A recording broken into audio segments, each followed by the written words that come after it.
तो स्टार्ट करें। आज हम लोग पढ़ने वाले हैं प्रकाश का अपवर्तन। क्लास 10th का है ना, क्लास 10th का सब्जेक्ट फिजिक्स है, जिसमें अध्याय 2 में सबसे इम्पोर्टेंट चैप्टर है आपका प्रकाश का अपवर्तन, रिफ्रैक्शन ऑफ लाइट। और ये जो है चैप्टर है वो बहुत इम्पोर्टेंट चैप्टर है।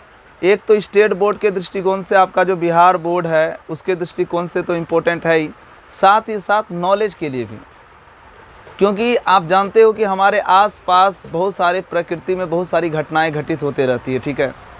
तो इन घटनाओं का ऑब्जर्वेशन करना, इन घटनाओं का अवलोकन करना, देखना, उनसे चीज़ों को सीखना, समझना, यही चीज़ फिजिक्स। देखिए, कोई भी इन्वेंशन, जितने भी आविष्कार हुए फिजिक्स में, हर एक इन्वेंशन, हर एक खोज, है ना, ऐसा नहीं है कि सोची समझी साजिश थी और उसके तहत खोज हो गया। जैसे कि न्यूटन जी को ले लीजिए। न्यूटन जी ऐसा नहीं वो प्लानिंग बना करके वृक्ष के नीचे बैठे हुए थे और सोच के रखे थे कि आज हमको ग्रेविटेशन फोर्स का खोज करना ही करना है, क्या जी, हाँ, और फिर सेब गिरा और उन्होंने चमत्कार कर दिया। ऐसा कुछ है क्या? नहीं। मतलब जितने भी खोज हुए हैं बस इत्तेफाक से खोज हुए हैं। बात समझे कि नहीं समझे? तो फिजिक्स में सबसे बड़ी बात क्या हो जाती है कि आप किसी भी घटनाओं को, है ना, प्रकृति में, क्योंकि आप फिजिक्स के बारे में क्या जानते हो, फिजिक्स जो है, भौतिकी जो है, ये है ना ऊर्जा विषयक विज्ञान है। फिजिक्स क्या है? ऊर्जा विषयक विज्ञान है। इसमें ऊर्जा का रूपांतरण, समझ रहे हैं ना, इसमें ऊर्जा का रूपांतरण, द्रव्य संबंधी बातों की विवेचना की जाती है और प्रकृति के अंदर होने वाली आंतरिक घटनाओं का अध्ययन किया जाता है, क्या जी। तो फिजिक्स में प्रकृति के अंदर होने वाली आंतरिक घटनाओं का अध्ययन किया जाता है। बहुत सारी घटनाएं होती है फिजिक्स में, बात समझे कि नहीं समझे। लेकिन सबसे इम्पोर्टेंट और ख़ास बात क्या होता है कि जो ऑब्जर्वेशन करने वाला होता है वो कितनी सूक्ष्मता से ऑब्जर्वेशन कर रहा है, कितनी, है ना, सूक्ष्मता से निरीक्षण कर रहा है। तो जो भौतिकी में सूक्ष्मता से पढ़ाई पर ध्यान देंगे, एकदम मेरी बातों को डीपली ध्यान से कॉन्सेंट्रेट होकर के सुनने का कोशिश करेंगे, उसको सब कुछ, सारी बातें समझ में आने वाली है, ठीक है। तो हम चैप्टर की तरफ चलते हैं। सीधी सीधी बात है, क्या है कि प्रकाश का अपवर्तन, रिफ्रैक्शन ऑफ लाइट। तो समय व्यर्थ किए बिना, है ना, हम स्टार्ट करते हैं कि प्रकाश के अपवर्तन होते क्या हैं, ठीक है। तो इसका सिंपल फंडा है। देखिए, होता है क्या है कि आप लोग देख रहे हो, आपके सूर्य प्रकाश से, सूर्य प्रकाश आ रहे हैं कि नहीं आ रहे हैं। तो सन के लाइट को धरती तक आने में बहुत सारे माध्यमों से होकर के गुजरना पड़ रहा है। अब बोलोगे भैया माध्यम तो क्या है, हमको तो समझ में नहीं आ रहा है, क्या हमको तो दिख नहीं रहा है, माध्यम क्या है? माध्यम देखिए क्या क्या हो सकता है जिनसे लाइट फ्लो कर सकती है, जिनसे लाइट गुजर सकती है। वो एयर हो सकता है, समझे कि नहीं समझे, वो आपका कांच हो सकता है, वो आपका जल हो सकता है। बात समझ में आ रहा है कि नहीं आ रहा है? तो आपको इसके पहले वाले चैप्टर में, है ना, प्रकाश के गमन के आधार पर आपको बता दिया गया कि कौन कौन से माध्यम, है ना, पारदर्शी होते हैं, कौन कौन से माध्यम अपारदर्शी होते हैं, कौन कौन से माध्यम पारभासी होते हैं। बात समझ में आया? तो पारदर्शी, अपारदर्शी और पारभासी माध्यम प्रकाश के गमन के आधार पर आप पढ़ चुके हो। पारदर्शी माध्यम किसे कहते हैं बताइए, है ना, जिस माध्यम से लाइट या प्रकाश आसानी से आर पार गमन कर सके, क्या जी, जिस माध्यम से प्रकाश का गमन आसानी से हो जाए, उस माध्यम को हम क्या कहते हैं? पारदर्शी माध्यम कहते हैं, है ना। जैसे कि देखिए, हवा और हमारे बीच बातें हो रही है, मतलब हवा और आपके बीच हमारी बातें हो रही है। तो कौन लेकर के जा रहा है? हम कुछ कह रहे हैं, एक माध्यम के थ्रू ध्वनि जो है आपके कानों तक पहुंच रही है। वो मीडियम, वो माध्यम एयर है, हवा है। अगर हवा नहीं रहता तो हम कुछ भी बोलते आप सुन ही नहीं पाते। आप अगर स्पेस में चले जाइएगा, अंतरिक्ष में चले जाइएगा, तो वहाँ पर एयर नहीं है, निर्वात है। तो वहाँ पर भूकंप है, वहाँ पर निर्वात है। तो वहाँ पर क्या है कि आप कुछ भी बोलिए, कोई सुनने वाला नहीं है। आप किसी को कुछ भी बोलिए, कोई मतलब नहीं है, कोई सुन ही नहीं पाएगा, क्योंकि वहाँ पर मीडियम नहीं है, माध्यम नहीं है, ठीक है। आप देखिएगा कि पानी में भी अगर आप, है ना, कुछ हलचल वगैरह करते हो, तो जो पानी में रहता है उसको एहसास हो जाता है कि हमें कुछ बोल रहा है। पानी में कभी सुने हो? पानी में बात की हो? पानी में तैरते तैरते कुछ कहना हो? नहीं बात की?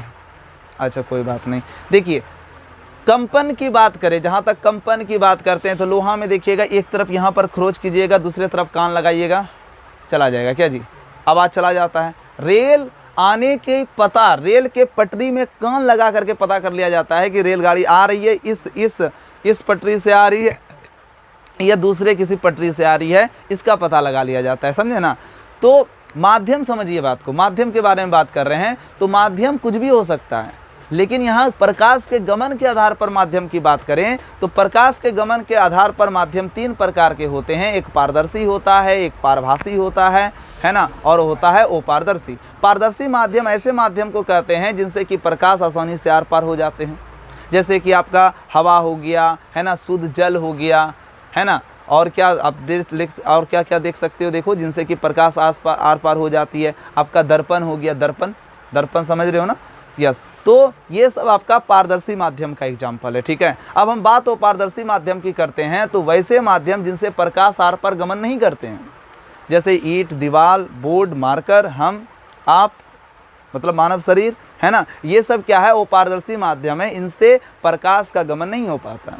पारभासी माध्यम ऐसे माध्यम को कहते हैं जिनसे कि प्रकाश आंशिक रूप से पार होते हैं और शेष भाग टकरा करके रिटर्न हो जाते हैं, ऐसे माध्यम को पारभासी माध्यम कहते हैं। जैसे घिसा हुआ कांच, तेल लगा हुआ कागज। कभी आप लोग देखिएगा बच्चपन में आप लोग जब खेलते वगैरह होंगे तो देखे होंगे क्या क्या कि बच्चे लोग कागज में लगा करके, माथा में जो तेल लगा करके आते थे, कागज को फाड़ के ऐसे ऐसे घस करके ऐसे करके देखते थे, क्या जी। तो ये क्या है, वो जो माध्यम है उससे आंशिक रूप से पार हो पाती है प्रकाश, इसलिए वो माध्यम पारभासी माध्यम कहलाया, ठीक है। तो ये तीन बात आपको कंप्लीटली समझ में आ रही है। चलिए अब हम बात करते हैं समांगी माध्यम और विसमांगी माध्यम की, ठीक है ना। तो समांगी माध्यम किसको कहते हैं, समांगी मिश्रण किसको कहते हैं। चलिए माध्यम छोड़िए, मिश्रण समझिए, या समांगी वर्ड्स को समझ लीजिए आप। समांगी किसको कहते हैं, समअंगी, ये 2 वर्ड से मिला हुआ है, समांगी, है ना, समांगी, समझिएगा बात को। समांगी मतलब समअंगी, मतलब प्रत्येक अणु, प्रत्येक कण, है ना, आपस में जब समान हो तब उसे हम समांगी कहते हैं। कहने का मतलब जैसे कि आप, है ना, जल में चीनी को डालते हो और चीनी को खोजने का प्रयास करोगे तो चीनी मिलेगा ही नहीं। क्यों नहीं मिलेगा, क्योंकि चीनी जल में घुल गई है, एक बात। दूसरी बात, है ना, अगर आप इस छोर के पानी को, चीनी पानी को चम्मच से उठा करके, है ना, मुंह में लेते हो तो आपको मीठा लगता है, उस छोर को भी लोगे तो मीठा ही लगेगा ना। मतलब क्या हो रहा है कि हर एक अणु, परमाणु या आयन आपका मीठा मीठा हो चुका है, अर्थात चीनी उसमें पूरी तरह से घुल चुकी है। आप क्या कीजिए, एक गिलास में 2 चम्मच नमक डाल दीजिए, है ना, उसके बाद क्या कीजिए, ऊपर वाला पानी को टेस्ट कीजिए, फिर कुछ पानी फेंक करके नीचे वाले पानी को टेस्ट कीजिए। क्या जी, ऊपर वाला नमकीन लगेगा, नीचे वाला नहीं लगेगा, या नीचे वाला नमकीन लगेगा, ऊपर वाला नहीं लगेगा, ऐसा नहीं। मतलब क्या, हर एक कण आपस में समान है, सब अंग समान है, इसलिए समांगी है। समझे कि नहीं समझे, हर एक कण एक ही तरह के गुण प्रदर्शित कर रहे हैं, एक ही तरह के टेस्ट प्रदर्शित कर रहे हैं, वो माध्यम समांगी। हम, मेरे हिसाब से क्या है कि समांगी माध्यम आप क्या कहोगे, समांगी माध्यम या समांगी मिश्रण किसको कहोगे कि जिसमें क्या हो, एक जैसा माध्यम। जैसे सिर्फ हवा हो तो सिर्फ हवा ही रहना चाहिए, कांच हो तो सिर्फ कांच ही रहना चाहिए, जल हो तो सिर्फ जल ही रहना चाहिए। तो इस तरह का माध्यम समांगी माध्यम कहलाता है। बात समझे कि नहीं समझे। विसमांगी माध्यम किसको कहते हैं, विसमांगी माध्यम क्या होता है कि अलग अलग माध्यम। और विसमांगी का मतलब क्या होता है कि आप डिफरेंट कर पाते हो, देख पाते हो, है ना। जैसे कि आप मान लीजिए कि बालू में अगर चीनी को मिला दो तो चीनी बालू डिफरेंट नजर आएगा आपको।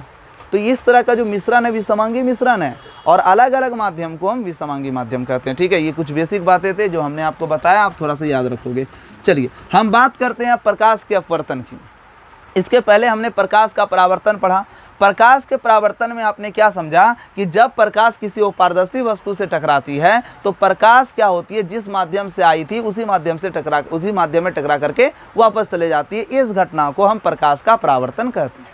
पढ़ लिए हम लोग प्रकाश के परावर्तन के 2 नियम, ये भी पढ़ लिए। अब बात करेंगे प्रकाश के अपवर्तन की, ठीक है। ये बहुत इंपॉर्टेंट है, समझिए ये होता क्या है। मान लीजिए कि ये आपका, है ना, कांच है, ये आपका कांच का सिल्ली है, ये कांच है, कांच, है ना। और ये ऊपर में क्या बच गया आपका, हवा, है ना। हवा जो होता है एक विरल माध्यम होता है, और कांच जो होता है वो सघन माध्यम होता है। अब ये विरल और सघन क्या होता है, नीचे देखिए क्या है, नीचे का माध्यम क्या है, नीचे का माध्यम, फिर हवा मिल गया, ये फिर विरल माध्यम हो गया। अब यहाँ पर समझना है ये विरल और सघन क्या होते हैं, समझिएगा। तो विरल माध्यम और सघन माध्यम किसको कहते हैं, तो विरल माध्यम मतलब क्या विरल, मतलब क्या कि उनके जो अणुएं हैं, उनके जो कण हैं आपस में बहुत ज़्यादा क्लोजली पैक्ड नहीं हैं। उनके अणु, परमाणु या आयन जो होते हैं, अर्थात वो जो पदार्थ है जिन घटकों से मिलकर बना हुआ है, अणु परमाणु आयन के मिलने से बना हुआ है, अणु परमाणु आयन क्या होते हैं, काफ़ी दूर दूर होते हैं, तो वो माध्यम आपका विरल हो गया। और जिनके क्लोजली पैक्ड होते हैं वो माध्यम आपका क्या हो गया, सघन माध्यम हो गया। बात समझे कि नहीं समझे? जैसे कि देखिए, आप ठोस पदार्थ ले लीजिए, जैसे कि आप मान लीजिए ईटा ले लीजिए, ईटा ले लीजिए, या फिर मार्कर ले लीजिए, या फिर बोर्ड ले लीजिए, कुछ भी लीजिए, ये आपका ठोस पदार्थ है। क्यों? क्योंकि इसके अणु परमाणु जो आयन है वो काफ़ी क्लोजली पैक रहते हैं, आपस में काफ़ी सटे सटे होते हैं, बंधे बंधे होते हैं, इस तरह से पैक रहता है इनके अणु परमाणु आयन, किनके, ठोस पदार्थ के। बात समझे कि नहीं समझे? लेकिन जब हम बात करते हैं लिक्विड की, लिक्विड मतलब द्रव के जो अणु परमाणु या आयन होते हैं वो थोड़ा दूर दूर होते हैं, थोड़ा दूर दूर होते हैं। इसीलिए तो पानी में कुछ भी डालो यार घुल जाता है। क्यों? क्योंकि इनके अणु परमाणु जो आयन होते हैं जो दूर दूर होते हैं, जिसके वजह से क्या होता है कि इसमें कोई भी पदार्थ आकर के एडजस्ट हो सकता है, घुस सकता है। बात समझ में आ रहा है कि नहीं आ रहा है? तो जल के अवयवी कण, अणु परमाणु जो आयन है वो थोड़ा दूर हुए तो वो माध्यम जल का माध्यम विरल हो गया। गैस के तो काफ़ी दूर दूर होते हैं जी, फैले फैले होते हैं, उनके अणु परमाणु या आयन जो होते हैं वो क्या होते हैं, फैले फैले होते हैं, इसलिए ये और ज़्यादा विरल हो गया। बात समझ में आया?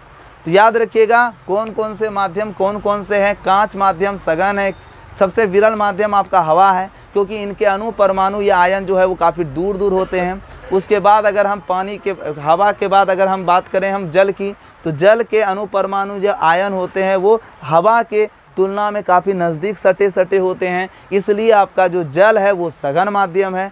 समझे कि नहीं समझे? हवा के तुलना में अब जल से भी ज़्यादा सघन कौन है, तो कांच है, क्योंकि कांच जो है ठोस पदार्थ है, उनके जो अणु परमाणु जो आयन होते हैं वो काफ़ी ढिंडता से बंधे होते हैं, है ना, मजबूत आकर्षण बल से जुड़े होते हैं, और काफ़ी इनके अणु परमाणु आयन सटे सटे होते हैं। बात समझे कि नहीं समझे?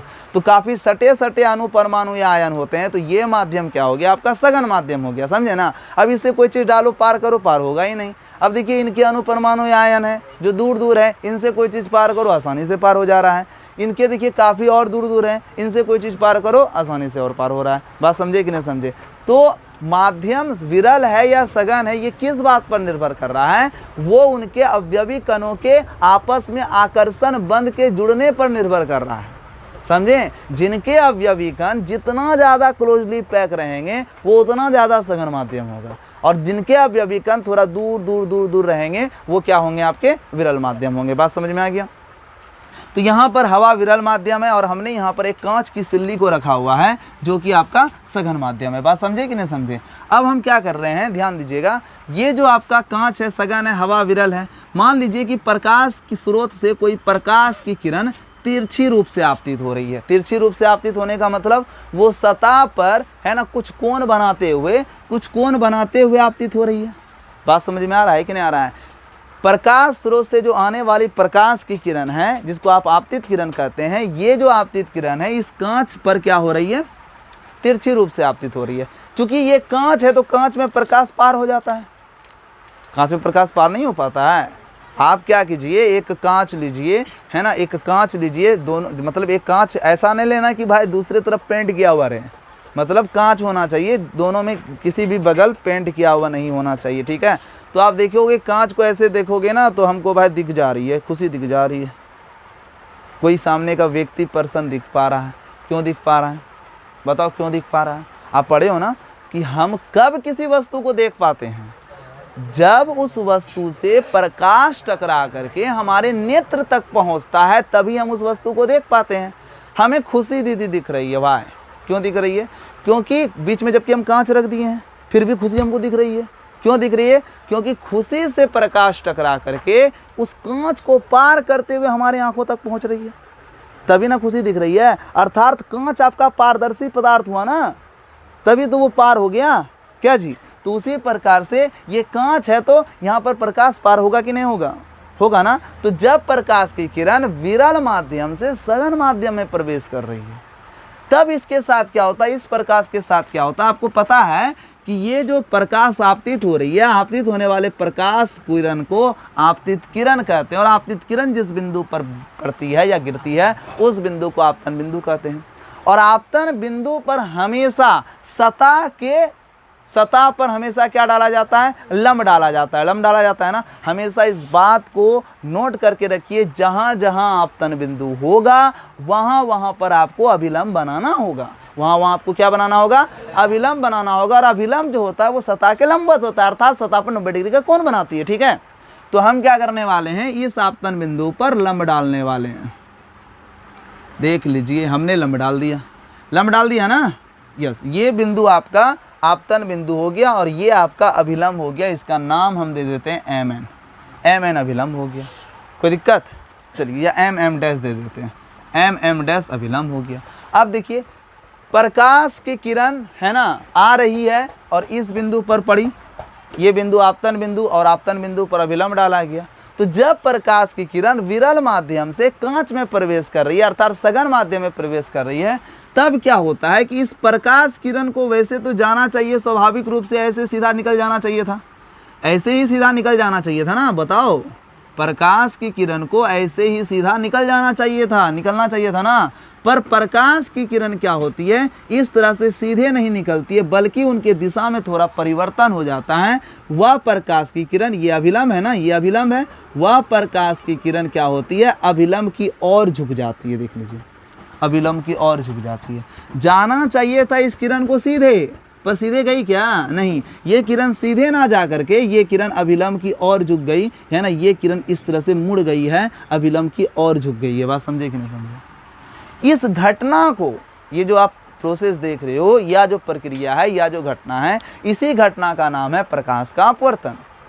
जब प्रकाश की किरण एक माध्यम से दूसरे माध्यम में प्रवेश कर रही है, यहाँ पर विरल से सघन में प्रवेश कर रही है, जब प्रकाश की किरण एक माध्यम से दूसरे माध्यम में प्रवेश करती है तो उनके दिशा में परिवर्तन हो जाता है। जाना चाहिए था सीधे, पर सीधे नहीं गया, वो अभिलंब की ओर मुड़ गया ना, मुड़ करके निकल रहा है। बात समझे कि नहीं समझे। एक कंडीशन ये है, दूसरा कंडीशन, ये फर्स्ट कंडीशन है। दूसरा कंडीशन क्या है, देखिए,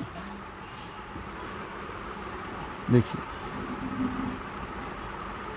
अब हम क्या करने वाले हैं, ध्यान दीजिएगा।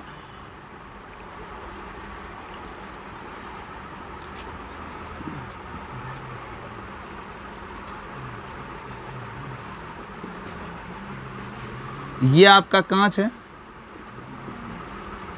ये सघन माध्यम है, ऊपर क्या है, हवा, नीचे क्या है, हवा।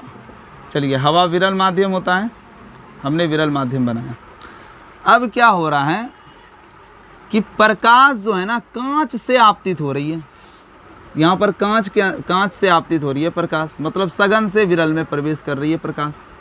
तो इसी तरह से तिरछी रूप से आपतित होगी ना, प्रकाश जो है कांच से निकल रही है बाहर जी। किससे निकल रही है, कांच से बाहर निकल रही है। तो कांच से बाहर निकल रही है ना, तो जब प्रकाश की किरण तिरछी रूप से आपतित होगी तो क्या होगा, जितना कोण बना, देखो यहाँ पर ये कौन किरण आपतित प्रकाश है, आपतित प्रकाश जिस बिंदु पर पड़ेगी उस बिंदु का नाम क्या हो जाएगा, आपतन बिंदु। और आपतन बिंदु पर हमेशा क्या डाला जाएगा, लंब डाला जाएगा। याद रखिएगा, जब जब आपतन बिंदु बनेगा तब तक आपको क्या डालना पड़ेगा, लंब डालना पड़ेगा। हमने लंब डाल दिया, लंब डाल दिया ना। अब इस प्रकाश की किरण को जाना चाहिए था सीधे ना जी, ऐसे जाना चाहिए था कि नहीं जाना चाहिए था। लेकिन होता क्या है, ये सीधे ना जा करके अभिलंब से दूर भाग जाती है, मतलब ये इस तरफ मुड़ जाती है।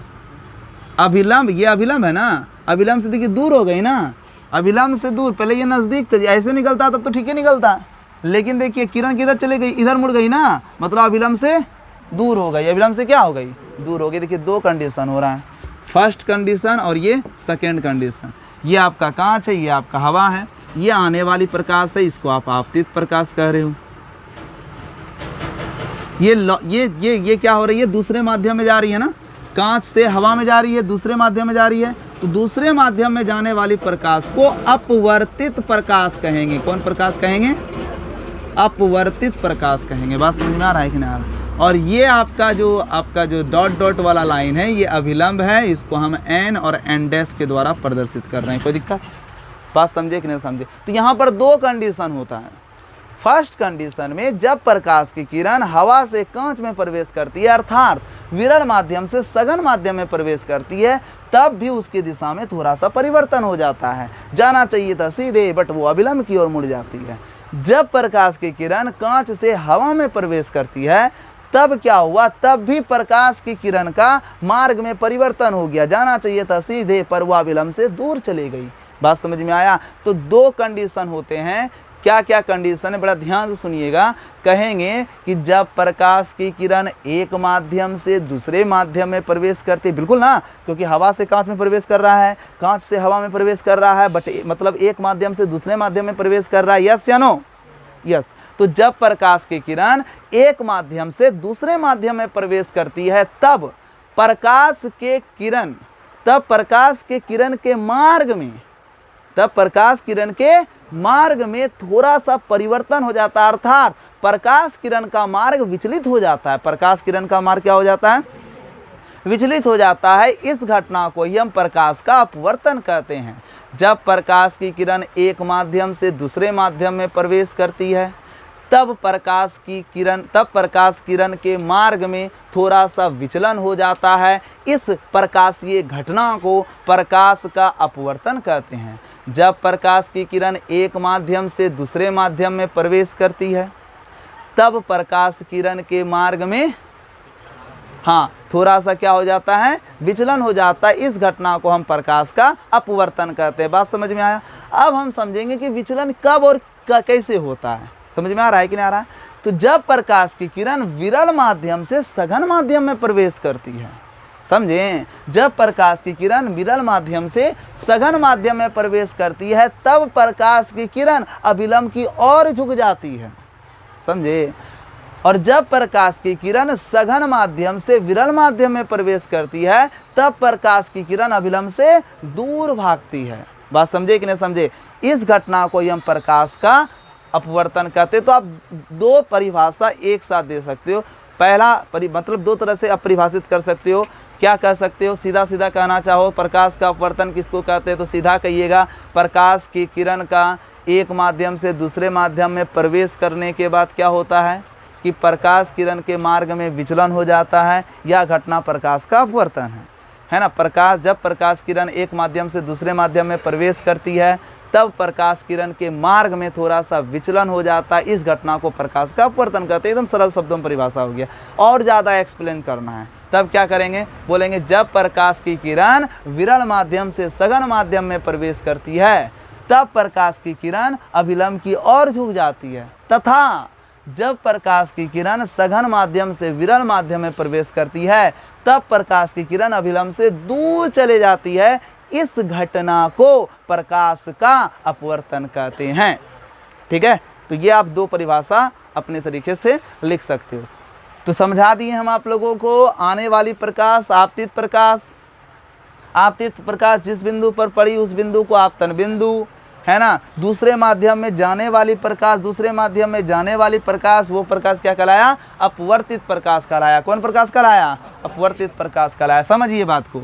अब ये बच्चे अभिलंब है, ये अभिलंब है ना, और ये आपतित प्रकाश है, ये आपतित प्रकाश है। तो आपतित प्रकाश और अभिलंब के बीच में जो कोण बनता है उस कोण का नाम हम आई दे दिए। क्या दे दिए?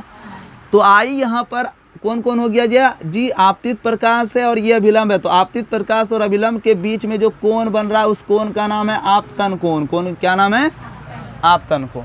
और ये आपका देखिए कौन प्रकाश है? अपवर्तित प्रकाश है ना, दूसरे माध्यम में प्रवेश करने वाली प्रकाश है ना। देखिए दूसरे माध्यम में प्रवेश करने वाली प्रकाश को अपवर्तित प्रकाश कहेंगे। और जब प्रकाश किसी अपारदर्शी वस्तु से टकराती है और उसी माध्यम में लौट जाती है तो उसी माध्यम में लौटने वाली प्रकाश को क्या कहते हैं? परावर्तित प्रकाश कहते हैं। बात समझ में आया? तो दूसरे माध्यम में प्रवेश कर ये प्रकाश अपवर्तित प्रकाश है। तो अपवर्तित प्रकाश ये और ये अभिलंब, इनके बीच में जो कोण बनता है उस कोण को नाम हम आर दे दिए। आर जो है आपका यहाँ पर अपवर्तन कोण है। कौन है? अपवर्तन कोण, रिफ्रैक्टिव एंगल। ठीक है, और ये इंसिडेंट एंगल। ओके, तो क्या समझ में आया? अभिलंब और आपतित प्रकाश किरण के बीच के कोण को आपतन कोण कहते हैं। अभिलंब और अपवर्तित प्रकाश किरण के बीच के कोण को अपवर्तन कोण कहते हैं। क्या आप जानना चाहोगे कि भैया ऐसा क्यों हुआ क्यों हुआ कि जो है जब प्रकाश की किरण विरल से सघन में पहुंची तो वह अभिलंब की ओर क्यों झुक गई? जब प्रकाश की किरण सघन से विरल में पहुंच रही थी तो वह क्यों अभिलंब से दूर भाग रही थी? क्या इस बात को हम समझाते हैं, ठीक है, क्यों ये घटनाएं हुई, ठीक है। तो चलो हम इसको एक फिर से डायग्राम बना करके एक साथ बात करेंगे। तो आप लोगों को अभी तक प्रकाश का अपवर्तन समझने में कोई दिक्कत है? नहीं है। सिंपल डिफिनेशन है, आप आराम से लिख सकते हो कॉपी पर अपने से। चलिए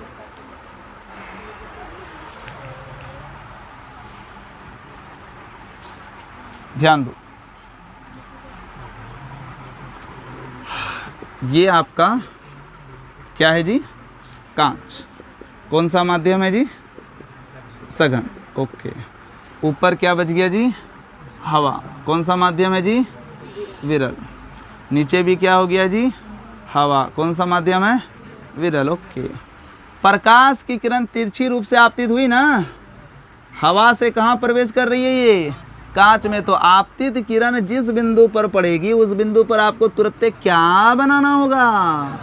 अभिलंब बनाना होगा। बना दिए। इस अभिलंब का नाम क्या रख दोगे? MM dash. कोई दिक्कत? अच्छा, इस प्रकाश की किरण को जाना चाहिए था सीधे क्या? इस प्रकाश किरण को जाना चाहिए था सीधे क्या? बेचारा को जाना चाहिए था सीधे ना, पर ये सीधे गई है? नहीं गई है। तो क्या हुआ है? ये अभिलंब की ओर झुक गई है ना, विरल से सघन में प्रवेश कर रही है तो अभिलंब की ओर झुक गई है ना। अभिलंब की ओर झुकी है कि नहीं झुकी है? यस। अब देखिए, कांच पर यहाँ पर प्रकाश की किरण पड़ी तो इस कांच के लिए तो ये प्रकाश आपतित प्रकाश ना, इस कांच के लिए ये वाली जो प्रकाश है तो आपतित प्रकाश हो जाएगा। और इस बिंदु पर फिर आपको आपतन बिंदु है तो यहाँ पर आपको फिर एक ठो अभिलंब बनाना पड़ेगा। अभिलंब बन गया, एक अभिलंब और बन गया ना। बोलिए, इस अभिलंब का नाम N और N डैश। कोई दिक्कत? चलिए, अब क्या हुआ? ये प्रकाश की किरण है, यहाँ पर गई, यहाँ पर पड़ी। अब देखिए, इसको जाना चाहिए था सीधे ना, इसको ऐसे करके निकल जाना चाहिए था ना, पर क्या होता है कि ये प्रकाश अभिलंब से दूर भाग जाती है। अभी ये प्रकाश अभिलंब से क्या हो जाती है? दूर भाग जाती है। देखिए, दूर चला गया है। इसको जाना चाहिए था सीधे, पर ये दूर हो गया है, ये दूर हो गया, ये दूर हो गया है। कोई दिक्कत? चलिए, ये आपका अभिलंब है, ये आपतित प्रकाश है, आपतन कोण I। ये अपवर्तित प्रकाश है, ये अभिलंब है, इसके बीच का अपवर्तन कोण R। ठीक है, ठीक है, ठीक है, समझ रहे हो? अच्छा, ये कोण क्या है? ये भी कोण आपका R हो जाएगा, ठीक है। और ये फिर आपका जो है ये जो है आपका निर्गत प्रकाश, इसको कहिए। कौन प्रकाश कहिए? निर्गत प्रकाश। इसको निर्गत किरण कहिए, निर्गत किरण। और ये आपका कौन है? अभिलंब। ये अभिलंब है ना, तो इसके बीच का कोण हो गया आपका निर्गत कोण। क्या हो गया? निर्गत कोण। तो निर्गत कोण को हम कह देंगे E। निर्गत कोण को क्या कहेंगे? E। आपका यहाँ पर E जो है वो निर्गत कोण है। चलो, हमने एक ही डायग्राम में दोनों बता दिया, अभिलंब से दूर जाना और अभिलंब की ओर झुकना, दोनों बात बता दिया ना। तो जब प्रकाश की किरण हवा से, जब प्रकाश की किरण विरल से सघन में प्रवेश करती है तब प्रकाश की किरण अभिलंब की ओर झुक जाती है, तथा जब प्रकाश की किरण सघन से विरल माध्यम में प्रवेश करती है तब प्रकाश की किरण अभिलंब से दूर चले जाती है। इस प्रकाशीय घटना को ही प्रकाश का अपवर्तन कहते हैं। ठीक है, बात समझ में आया? चलो, अब हम आपको बताएंगे कि क्यों होता है और कैसे होता है। देखो, देखिए, ये जो कोण है, ये आपका कोण है, आपतन कोण है, और ये जो कोण है आपका क्या है? अपवर्तन कोण है। बात समझे कि नहीं समझे? तो यहाँ पर क्या होता है कि जब प्रकाश की किरण विरल माध्यम से सघन माध्यम में प्रवेश करती है तो आपतन कोण का मान बड़ा हो जाता है और अपवर्तन कोण का मान क्या हो जाता है? छोटा हो जाता है। देख लो, देखो ना, आपतन कोण इतना बड़ा है और अपवर्तन कोण इतना छोटा है। बात समझे कि नहीं समझे? बात समझ में आ रहा है ना? तो जब प्रकाश की किरण विरल से सघन में प्रवेश करती है तो आपतन कोण का मान बड़ा होता है और अपवर्तन कोण का मान छोटा होता है, इसलिए प्रकाश की किरण अभिलंब की ओर झुक जाती है। बात समझ में आया? और इसमें क्या होता है कि जब प्रकाश की किरण कांच से हवा में जा रही है, मतलब सघन से विरल में जा रही है, तब देखिए तब इसको क्या कर दीजिए, इसको आपतन कोण कर दीजिए, ठीक है। और इसको क्या कर रहे हैं, ये निर्गत कोण कर रहे हैं। तो यहाँ पर देखिए निर्गत कोण का मान बड़ा है और आपतन कोण का मान क्या है, छोटा है। तो यहाँ पर आपका क्या हो गया, यहाँ पर कोण आर छोटा है और कोण ई क्या है, बड़ा है। कोण ई क्या है बताइए, बड़ा है। समझे कि नहीं समझे। तो याद रखिएगा इसमें ई को आप अपवर्तन कोण भी कह सकते हो ना, क्योंकि ये दूसरे माध्यम में दूसरे माध्यम में जा रही है जो किरण, तो इस किरण को हम ये तो चूंकि ये माध्यम से निकल रही है इसलिए इसको निर्गत किरण कहें, और साथ ही साथ ये दूसरे माध्यम में कांच से हवा में प्रवेश कर रही है, इसलिए इस निर्गत किरण को आप अपवर्तित किरण भी कह सकते हो, कोई बड़ी बात नहीं है। ये अपवर्तित किरण भी हो गया आपका, ठीक है। तो अपवर्तित किरण और फिर ये अभिलंब, इनके बीच का कोण अपवर्तन कोण। अर्थात यहाँ पर आप क्या कहोगे कि जब प्रकाश की किरण विरल माध्यम से सघन माध्यम में प्रवेश करती है तब आपतन कोण का मान अपवर्तन कोण के मान से बड़ा होता है। आपतन कोण का मान अपवर्तन कोण के मान से बड़ा होता है, इसलिए प्रकाश की किरण अभिलंब की ओर झुक जाती है। जबकि जब प्रकाश की किरण सघन माध्यम से विरल माध्यम में प्रवेश करती है तब आपतन कोण का मान अपवर्तन कोण के मान से क्या होता है, छोटा होता है। देखो आपतन कोण छोटा, अपवर्तन कोण बड़ा ना, इसलिए जो है प्रकाश की किरण अभिलंब से क्या हो जाती है, दूर भाग जाती है। एक तो रीजन ये है। दूसरा रीजन क्या है, देखिए दूसरा रीजन क्या है। दूसरा रीजन क्या है कि देखिए हवा आपका क्या है, विरल माध्यम है, इसमें प्रकाश का वेग अधिकतम होगा। क्या जी, आपको पता है ना, निर्वात या वायु में प्रकाश का वेग 3 गुना 10⁸ मीटर प्रति सेकेंड होता है, जबकि जो कि प्रकाश का सबसे हाई स्पीड है ना। यस, तो जब प्रकाश की किरण हवा से कांच में प्रवेश कर रही है, अर्थात विरल से सघन में प्रवेश कर रही है, तो हवा के अणु जो है, अवयवी कण जो है वो दूर दूर है ना, इसलिए प्रकाश को रोकने वाला कोई नहीं है ना। आपको अभी मिल जाएगा हाईवे, बहुत सारा गाड़ी मोटर नहीं चल रहा है, भीड़ भाड़ नहीं चल रहा, दे रहे हो 80 की स्पीड में, क्या जी बहुत हाई स्पीड से चल रहे हो, कोई रुकावट देने वाला नहीं है क्या। वही अभी मार्केट आ जाए, बहुत सारे आदमी लोग चलने उलने लगे, मतलब अवयवी कण आ जाए बहुत सारा, ठीक है, तो उस कंडीशन में क्या होगा, जो आपकी स्पीड है वो क्या हो जाएगी, कम हो जाएगी ना। बिल्कुल यही होता है कि जब पार्टिकल्स, जब अवयवी कण काफ़ी सघन रहते हैं तब उस कंडीशन में जो लाइट की स्पीड होती है वो क्या हो जाती है, कम हो जाती है। तो हवा में तो कोई अवयवी कण दूर दूर हैं, इसलिए लाइट की स्पीड हाई है। बात समझे कि नहीं समझे। लेकिन जैसे ही वो कांच में या पानी में प्रवेश करती है, अर्थात विरल से सघन में प्रवेश करती है, तो उसको रोकने वाले, उस लाइट को रोकने वाले अवयवी कण बहुत सारे मात्रा में, बहुत सारे संख्याओं में मिल जाते हैं, जिसके कारण से लाइट की वेलोसिटी कम हो जाती है। लाइट की वेलोसिटी क्या हो जाती है, कम हो जाती है। तो लाइट की जब वेलोसिटी कम हो जाती है, जब वेग कम हो जाता है, तब क्या हो जाता है कि उसके मार्ग में परिवर्तन हो जाता है। अर्थात जो हवा से अगर कांच में प्रवेश कर रही थी तो वेग कम हुआ, और वेग कम होने से क्या हो जाता है, उसके दिशा में थोड़ा सा परिवर्तन हो जाता है, मुड़ जाता है, और किस तरफ मुड़ता है, वो अभिलंब की ओर। बात समझे कि नहीं समझे।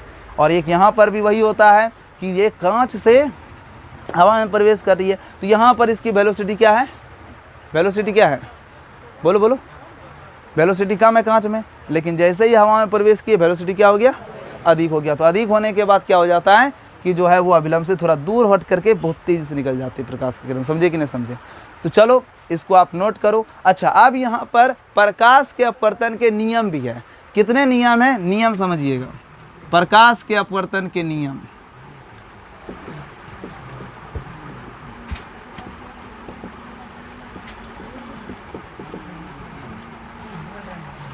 प्रकाश के अपवर्तन के नियम देखिए जहाँ तक वेलोसिटी की बात हो रही है, तो वेलोसिटी देखिए, वेलोसिटी मतलब होता है वेग जो है ना, लाइट का जो वेग है वो माध्यम पर तो निर्भर करता है। अगर माध्यम विरल है तो उसमें तो हाई रहेगा, अगर सघन है तो उसमें तो थोड़ा लो रह जाता है। बात समझे कि नहीं समझे। और हमारे हिसाब से जो मेन रीजन है, क्या रीजन है बताइए, प्रकाश के अपवर्तन का कि अभिलंब की ओर झुकना, अभिलंब से दूर भागना, इसका मेन फैक्ट यही है ना। आपतन कोण का मान बड़ा, अपवर्तन कोण का मान छोटा, तो प्रकाश की किरण किस तरफ मुड़ेगी, अभिलंब की ओर। आपतन कोण का मान छोटा, अपवर्तन कोण का मान बड़ा, किस तरफ जाएगी प्रकाश की किरण, अभिलंब से दूर। बस ये फैक्ट याद रखोगे, ठीक है, ये इंपॉर्टेंट फैक्ट है, ठीक ना। चलो ठीक है। प्रकाश के अपवर्तन के नियम, पहला नियम मैच कर रहा है। पहला नियम देखो क्या है ललन, आने वाली प्रकाश की किरण है ना, और दूसरे माध्यम में जाने वाली प्रकाश की किरण अर्थात अपवर्तित प्रकाश की किरण, ठीक है। तो आपतित प्रकाश, अपवर्तित प्रकाश और इस पर डाला गया अभिलंब, देखो तीनों एक ही तल पर इसमें भी स्थित है ना। तो पहला तो मैच कर रहा है परावर्तन के नियम से। उसमें क्या था, आपतित प्रकाश की किरण, परावर्तित प्रकाश की किरण और अभिलंब तीनों एक ही तल, एक ही बिंदु पर स्थित था। यहाँ पर भी वही फैक्ट है, आपतित प्रकाश की किरण, अपवर्तित प्रकाश की किरण और अभिलंब तीनों एक ही तल पर स्थित होते हैं। तो पहला नियम आप लोग लिख लोगे। दूसरा नियम को स्नेल का नियम कहा गया है। दूसरे नियम को क्या कहा गया है, स्नेल का नियम कहा गया है। स्नेल जो है वैज्ञानिक थे, समझ रहे हैं ना, भौतिकी के वैज्ञानिक थे। उनके है ना सम्मान के लिए प्रकाश के परावर्तन के दूसरे नियम को, चूँकि स्नेल ने इस नियम को दिया था, इसलिए उनके नाम पर प्रकाश के अपवर्तन के दूसरे नियम को स्नेल का नियम कहा गया। बात समझे कि नहीं समझे। अब स्नेल का नियम क्या कहता है, बड़ा ध्यान से सुनिएगा। स्नेल का नियम सिंपल शब्दों में कहता है, म्यू बराबर होता है साइन आई बटे साइन आर। म्यू बराबर साइन आई बटे साइन आर, जहाँ म्यू क्या है, म्यू नियतांक है जिसको हम अपवर्तनांक कहते हैं। जिसको क्या कहते हैं हम, अपवर्तनांक। म्यू एक नियतांक है जिसे अपवर्तनांक कहा जाता है। आई समझ रहे हो, आपतन कोण है। आर क्या है, अपवर्तन कोण है। आई आपतन कोण है और आर क्या है, अपवर्तन कोण है। अब ये साइन कॉस टेन, ये सब ट्रिगो में आप लोग पढ़िएगा, साइन कॉस टेन। तो साइन ट्रिगो में क्या होता है, साइन का मतलब जया होता है, याद रखिएगा। मतलब बता देते हैं, हिंदी बता देते हैं हम। साइन का क्या मतलब होता है, जया। को साइन अगर लिखा हुआ है तो इसका मतलब होता है को जया, क्या होता है। और टेंजेंट या टेन थीटा लिखा हुआ है तो इसका मतलब होता है स्पर्श जया, क्या होता है, स्पर्श जया। देख लीजिए, साइन का मतलब जया, को साइन का मतलब को जया। साइन जया, को साइन जया और टेन थीटा को हम पूरा नाम टेंजेंट कहते हैं। टेंजेंट का क्या नाम है, स्पर्श जया, हिंदी नाम है। समझे कि नहीं समझे। तो यहाँ पर देखिए क्या है, आपतन कोण की जया और ये क्या है, अपवर्तन कोण का जया। जया मतलब साइन ना, साइन मतलब जया ना, यस। तो आपतन कोण की जया और अपवर्तन कोण की जया दोनों का अनुपात ना, दोनों का क्या अनुपात, दोनों का अनुपात एक नियतांक होता है। दोनों का अनुपात क्या होता है, एक नियतांक होता है जिसे अपवर्तनांक कहा गया है। जिसे क्या कहा गया है। तो स्नेल का दूसरा नियम कोई पूछेगा ना तो सिंपल शब्दों में कह देना, म्यू बराबर साइन आई बटे साइन आर। नहीं समझ में आए तो ऐसे बोलना, आपतन कोण की जया और अपवर्तन कोण की जया का अनुपात एक निश्चित नियतांक होता है जिसे अपवर्तनांक कहा जाता है। स्नेल का नियम खत्म, ठीक है। तो क्या बोलोगे, है ना, प्रकाश के अपवर्तन के दो नियम हैं। पहला नियम, आपतित प्रकाश की किरण, है ना, अपवर्तित प्रकाश की किरण और आपतन बिंदु पर डाला गया अभिलंब तीनों एक ही तल पर स्थित होते हैं। दूसरा क्या है, तो बोलिएगा दूसरा नियम स्नेल का नियम कहलाता है। तो स्नेल का नियम क्या है, तो कहिएगा आपतन कोण की जया और अपवर्तन कोण की जया का अनुपात एक निश्चित नियतांक होता है जिसे क्या कहा जाता है, अपवर्तनांक कहा जाता है। समझे ना। और ये जो होता है ये किसी खास रंग के लिए होता है। किसके लिए होता है। तो स्नेल का एक्सप्लेनेशन क्या है कि किन्हीं दो पारदर्शी माध्यमों में किसी विशेष रंग के किरण के लिए, किन्हीं दो पारदर्शी माध्यमों में किन्हीं विशेष रंग के किरण के लिए आपतन कोण की जया और अपवर्तन कोण की जया का अनुपात, है ना, एक निश्चित नियतांक होता है। एक निश्चित क्या होता है, नियतांक होता है। इस खास रंग के किरण के लिए, है ना, आपतन कोण की जया और अपवर्तन कोण की जया का अनुपात एक निश्चित नियतांक होता है ना, जिसे स्नेल का नियम कहा गया है। जिसे क्या कहा गया है, स्नेल का नियम। कोई दिक्कत, तो बस आपको ये 2 पॉइंट लिख देना है, ठीक है, हो जाएगा। तो चलो हम लिखाते जाते हैं, आप नोट करते जाओ कि कर लोगे अपने से, हो जाएगा। चलो तब आगे बढ़े हम।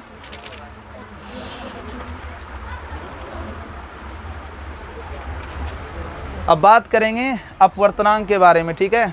ये तो स्नेल के नियम से अपवर्तनांक बराबर साइन आई बटे साइन आर है ना। अब हम बात करेंगे अपवर्तनांक की। चलो मिटा दें इसको, हम मिटा दें, फिर डायग्राम तो उतार लो, कम से कम डायग्राम उतार लो।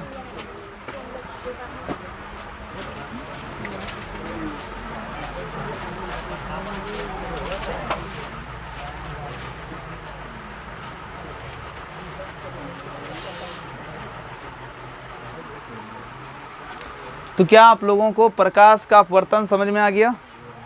यस। और अपवर्तन के नियम भी लिख लोगे आप, ठीक है। चलो इसको हम इरेज करते हैं।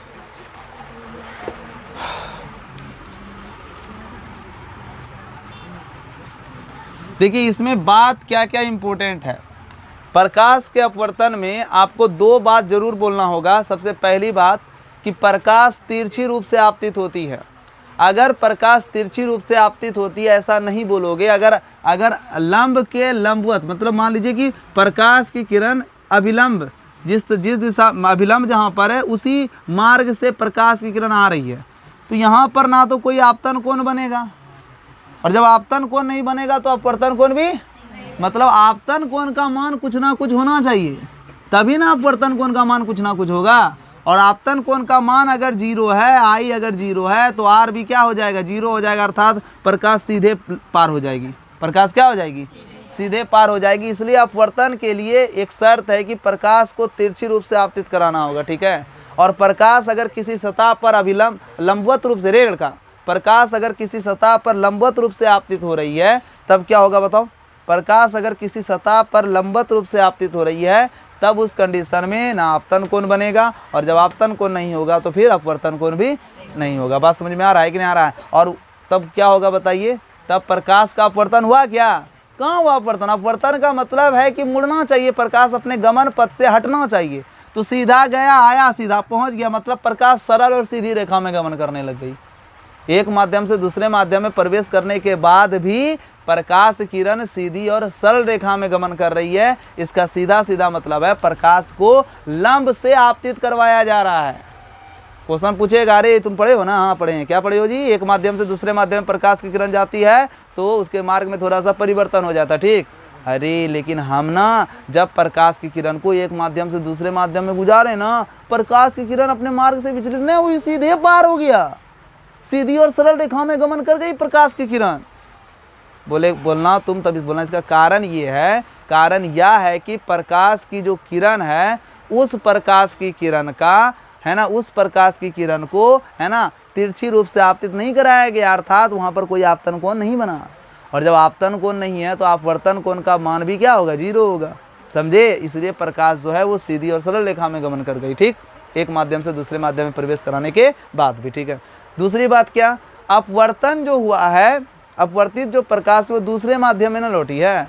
इसलिए कहिएगा जब प्रकाश की किरण एक पारदर्शी माध्यम से दूसरे पारदर्शी माध्यम में तिरछी रूप से आपतित होती है ना, तब प्रकाश किरण का दूसरे माध्यम में क्या होता है, प्रकाश किरण का अपने मार्ग से थोड़ा सा विचलन हो जाता है। दूसरे माध्यम में प्रकाश की किरण अपने मार्ग से थोड़ा विचलित हो जाती है। प्रकाश के इस प्रकार के विचलन होने की घटना को, विचलित होने की घटना को, मुड़ने की घटना को प्रकाश का अपवर्तन कहते हैं, ठीक है। तो ये 2 पॉइंट आपको बोलना जरूरी है। एक तो तिरछी रूप से आपतित कराइए, दूसरा है ना दूसरे माध्यम में ही प्रकाश की किरण क्या हो रही है, अपने मार्ग से क्या हो रही है, विचलित हो रही है, ठीक है। तो कल का टॉपिक होगा अब अपवर्तनांक। आज की क्लास यहाँ पर हम समाप्त करते हैं, ठीक है, क्योंकि बहुत टाइम हो गया, ठीक।